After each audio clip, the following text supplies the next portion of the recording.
You've made it this far, and now you need to know how to complete the energetic rhythm cycle so you can move into the next cycle without a ton of baggage.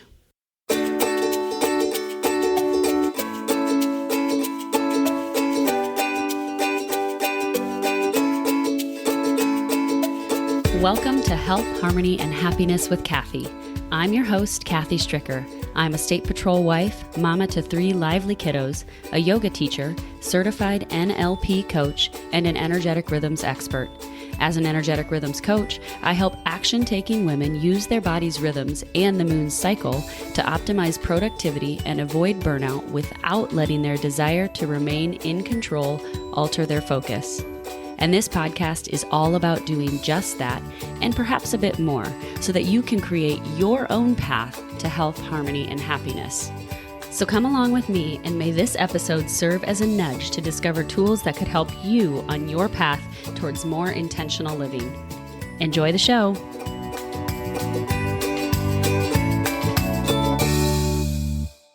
Hey friends, welcome back to the show.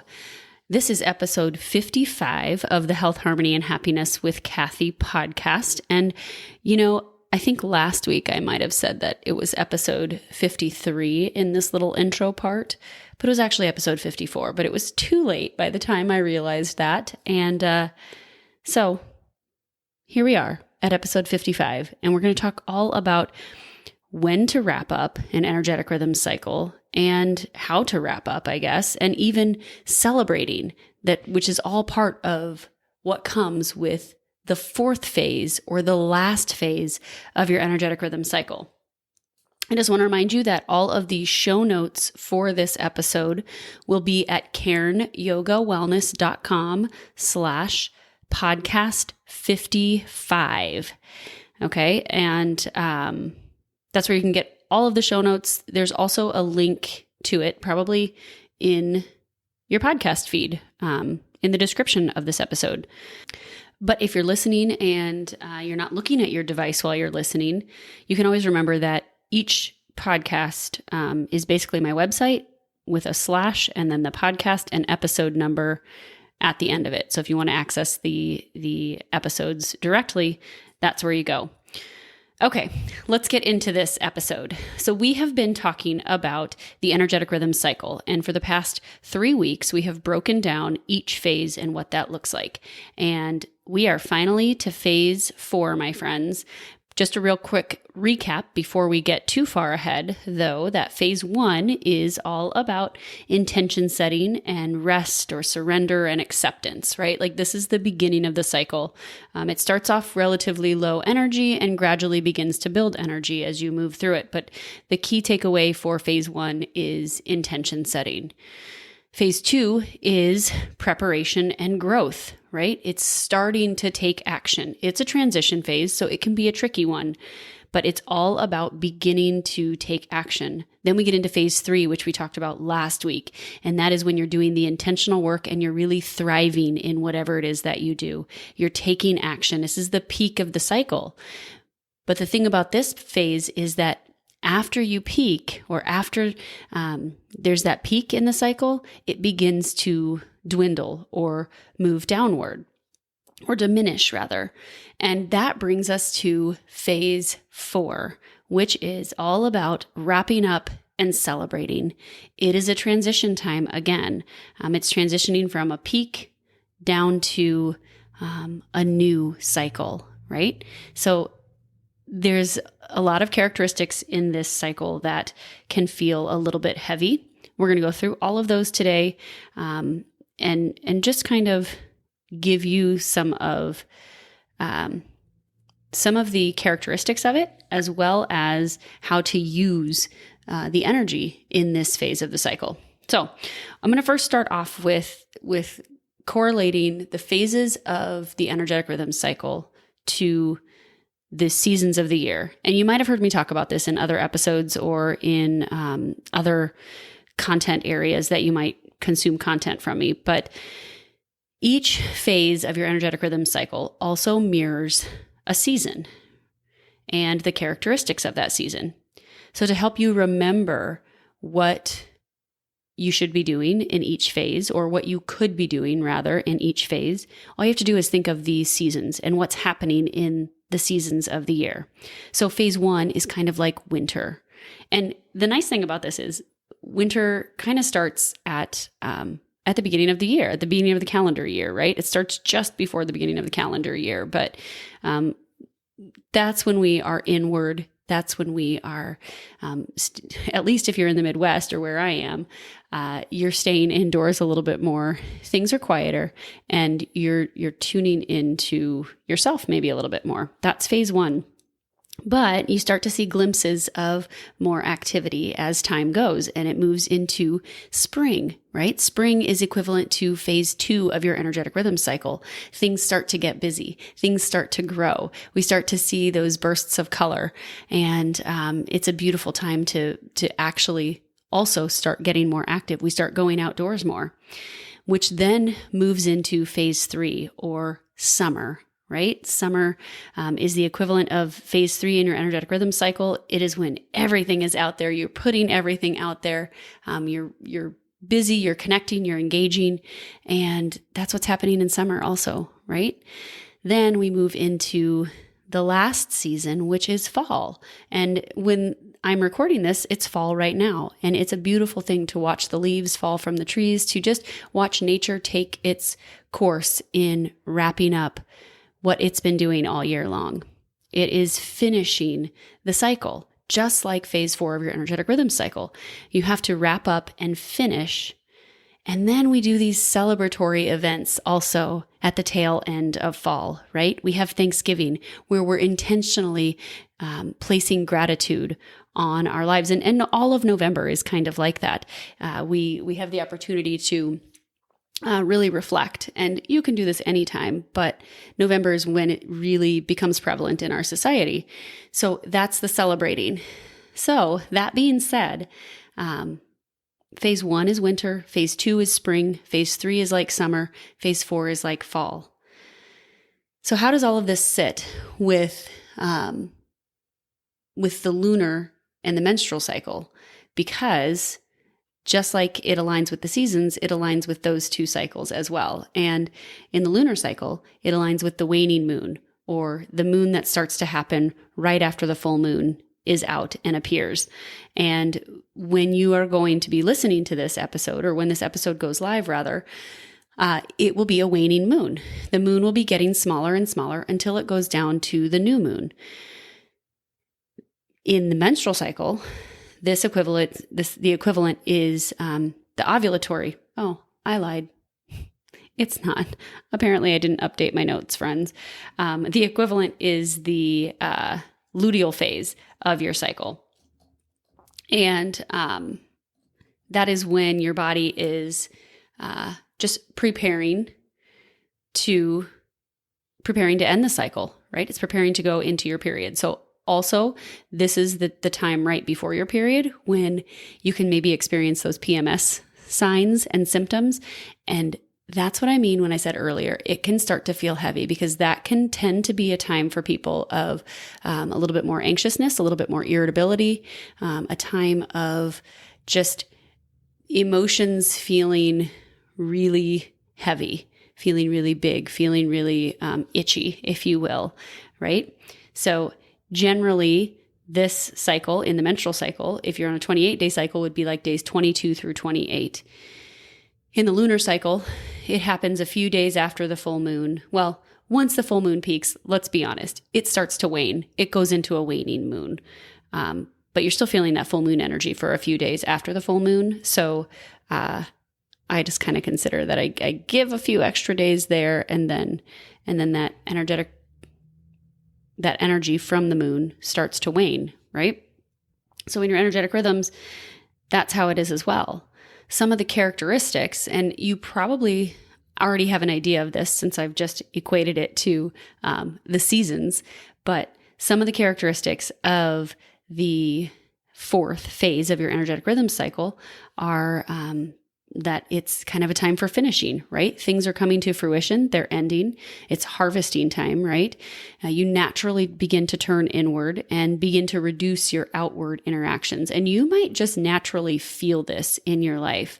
There's maybe a need or a pull to eliminate things from your life, to declutter the things that are no longer serving you. There may be this draw to feel like you need to cleanse your energy, maybe cleansing negative energy, reflecting, evaluating, especially on negative aspects of your life that you need to change. This is a great time to do some of those observations. So on the back of that intention setting worksheet that I shared with you in the first episode of this series, there is a place for you to write down some of those observations and those reflections. And that is a wonderful just place that you can keep a running list kind of the things that you know you want to release from your life. This is also a time in your life when the barrier between the conscious and unconscious, or the seen and the unseen, is thinner. So you have greater access to manifestations and greater access to your inner guidance and inner wisdom. So there may be a tendency towards more frequent or vivid dreams, just like in the last cycle, or the last phase rather. You are preparing to reset, right? Preparing for phase 1. So you're shedding what is no longer serving you. And it's also a time to celebrate the work that you've done over the past cycle. This is one of the things that I implement in each session that I do with my clients, is we reflect on what was helpful in the session, what was the most helpful thing, and also then we pause for gratitude at the end. And that's just for your own self. And you can do this at the end of your day as well, just for your own self, taking a moment to reflect on what you're grateful for in that instance, or maybe it's at the end of a project. But gratitude is a key theme in this phase of the energetic rhythm cycle. So how do you apply this to your daily life? What does it look like on a day-to-day basis, right? Well, when you enter into this phase, and when you get more aware of your energy and start to feel it, and feel these subtle shifts from one energetic phase to the next, you will feel the distinct shift to tune inward, to start spending more time by yourself, to start spending more time on routine tasks that don't maybe require very much collaboration. You move out of that phase of high engagement, high collaboration that you were in phase 3, and start to do the things that you can do by yourself.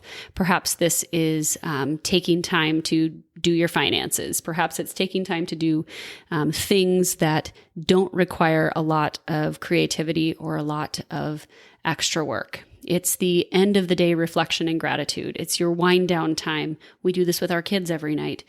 It's responding to the necessary emails that have come in throughout the day so that you can clear them out. So it's deleting those things, clearing up your technology clutter as well. And so perhaps this time in your energetic rhythm cycle for your day falls towards the end of the day. It's, there are times when maybe you feel like your creativity is heightened in the evening. And depending on where you are in your energetic rhythm cycle, that may not be the case when you're in this phase of your energetic rhythm cycle. But generally speaking, this is kind of the end of the day when you're wrapping things up, if you were to look at it on a day-to-day basis. It's not the time of day, or not the time to be in your day to be starting new projects or to be reading emails that are going to maybe stir emotion, or that are going to cause you to take action or do something that is going to be more cumbersome than you need to be taking on at the end of the day. So consider all of those things when thinking about mapping out your day using the energetic rhythms. Now, how do you apply this to your monthly energetic rhythm cycle, right? Well, here's the thing. You get to declutter. And I will tell you, friends, that I have been on a decluttering mission for the past few years, but it was not until this past year that I invested in, and maybe I'll drop this link in there for you too. I invested in my friend's decluttering program, and hands down, it's been one of the best things that I have done in my life this year because it has given me guidance and a path on decluttering my environment. So maybe that's one of the things you do at this time of your energetic rhythm cycle. You could, like I mentioned earlier, declutter your virtual environment. So emails, old documents, images. This is the time when you're feeling the need to purge stuff, and that's an area of your life that also needs attention. During this phase of your energetic rhythms monthly cycle, it's a time to complete projects, complete tasks, and evaluate your intentions that you set at the beginning of the month so that you have an idea of how you want to move forward into the upcoming cycle. It's, like I said, the time to do routine tasks that don't require work with many other people. It's the ideal time to reflect, evaluate, because you are most in tune with that inner guidance and what needs to be released from your life. So plan your life around when you get to this phase to be doing some of that deep self-work that brings about healing. You have easier access to your inner guidance, like I said. So you have easier access to tuning into what maybe is most important in your life. And then celebrate the past cycle. Celebrate the work that's been done. And that can be as simple as acknowledging it and saying, hey, I really made progress on this, or I discovered this about myself, or I went through this really icky challenge and that helped me discover this about myself. Whatever it may be, simply acknowledge, and that can be the celebration in itself. It doesn't have to be some big elaborate party or anything. It's just celebrating that you've made it a little bit farther than where you were a month ago. Okay, friends. Let's move into the challenges of this cycle. This cycle, like I said, if it's hitting in your life right before your period, you might feel those PMS symptoms. So that can be one challenge. But I'm going to lump that in with something else right now because it all kind of goes together. Because no matter if it's your menstrual cycle or the lunar cycle, these challenges arise. There might be more anxiousness and overwhelm or irritability. And in order to overcome that or work through that, this is crucial that you take more time to nurture yourself during this cycle. You start to begin slowing down your schedule and spend more time, like I said, doing some of that self-work. You begin to evaluate what actually needs to be done to continue moving towards your intentions or feel more complete on your journey towards them, right? You may realize that you're not going to reach those intentions that you set at the beginning of the cycle or the beginning of the month, whatever it may be. And that's okay. But you get to look at and observe the progress that you have made, or you get to eliminate what's not serving you, that's not going to help you move towards those intentions.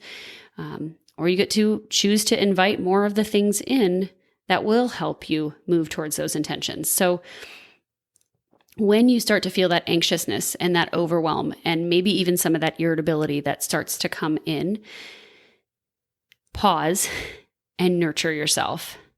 Get in touch with what you already have done up to this point, and then give yourself manageable things to finish in regards to your intentions so that you can feel more complete. And the other challenge, I've only got 2 challenges this phase that I want to address, is that people often disregard or ignore this phase altogether, right? This is one of the most common phases to be ignored. This phase and the next phase, which is phase 1. So we're living in this perpetual cycle of phase 2 and phase 3, phase 2 and phase 3, and we completely forget about phase 4 and phase 1. So one of the challenges that we see with that is that there's this need to always be hustling, need to always be producing and releasing things out into the world, when in all actuality, we have to take that inward time to begin to reflect and to celebrate and to finish so that we can feel complete, so that we can feel the peace of finishing a project. So when you ignore or disregard phase 4 this phase that we're talking about today, it keeps you from actually completing the cycle and leaves you feeling that weight of whatever is left undone still hanging on with you.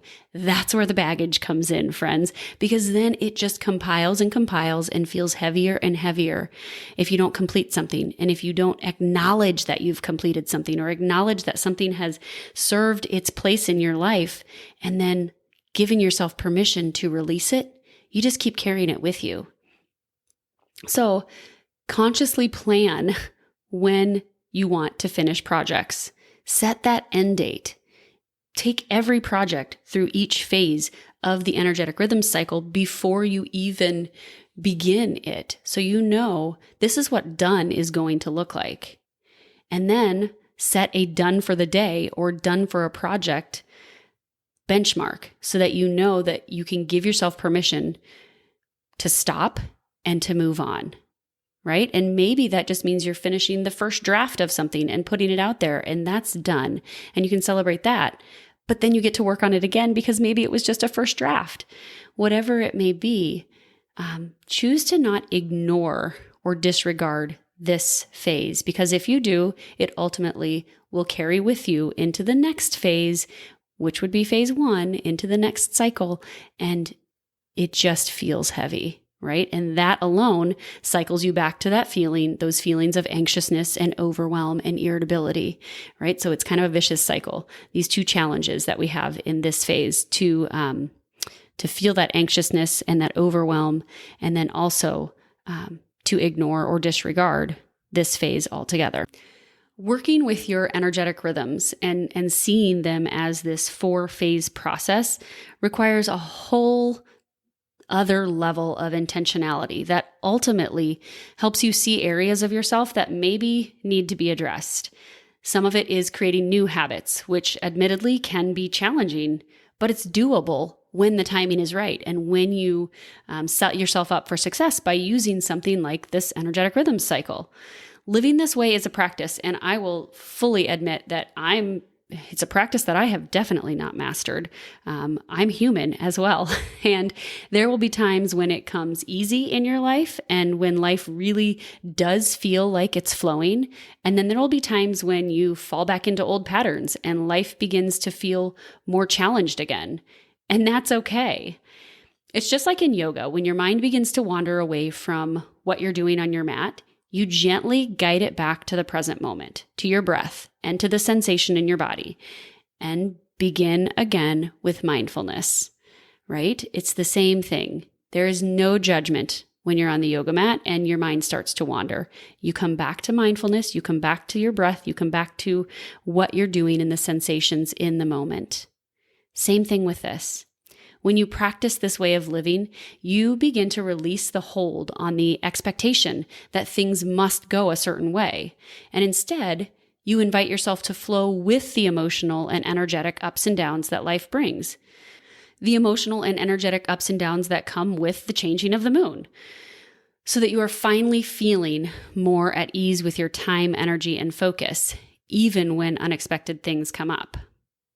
So I want to leave you with a few takeaways from this episode that you can take and begin to implement today. One of my clients suggested this to me, and I love the idea. So from here on out, I'm going to commit to, or try to commit to, creating a health, harmony, and happiness takeaway, one of each, from each episode that you can take and begin to implement in your life at this moment. All right. So the things to remember and the takeaways to remember for this episode are, in terms of health, spend a little extra time nurturing and connecting with yourself during this phase. That's it. Just remember, when you get to phase 4, nurture your health. Spend extra time nurturing who you are as a person. In terms of harmony, finish the projects to declutter them or create space for the new and the fresh. Finish things. And then in terms of happiness, celebrate the ending of the cycle. It can be as simple as acknowledging and appreciating it. It doesn't have to be a wild celebration. You just have to acknowledge it and appreciate it. Even the yucky stuff you go through. But we will talk all about that in another episode. For now, if you liked this episode, it would be lovely if you chose to share it with someone on social media. Take a screenshot of the episode and share it to either your Instagram or Facebook stories and tag at Karen Yoga Wellness or at C Stricker. And if you're not on social media, one way you can share it is to use that little share icon wherever you listen to the podcast and share that out through email or text message to anyone else who you think might benefit from hearing this information so that they too can finally live in flow with their time, energy, and focus, even when unexpected things come up. And as always, I am Kathy Stricker, and you've been listening to Health, Harmony, and Happiness with Kathy. Cheers to cultivating your own version of health, harmony, and happiness in your life.